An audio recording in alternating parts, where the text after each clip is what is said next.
संदीप पुंजाराम डोके यांचा विहिरीत पडून दुर्दैवी मृत्यू झाल्याची हृदयद्रावक घटना मंगळवार दिनांक 13 मे 2026 रोजी सकाळी घडली.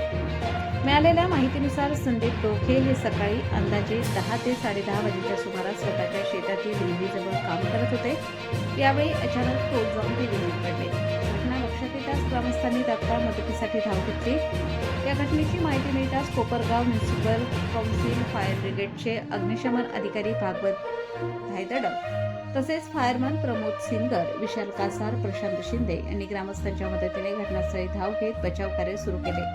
अथक प्रयत्नानंतर मृतदेह विहिरीबाहेर काढण्यात आला. या दुर्दैवी घटनेमुळे करंजी परिसरात हळहळ व्यक्त करण्यात येत असून डोके परिवारावर दुःखाचा डोंगर कोसळला आहे. त्यांच्या पश्चात कुटुंबीय, नातेवाईक व मित्रपरिवार असा मोठा परिवार आहे.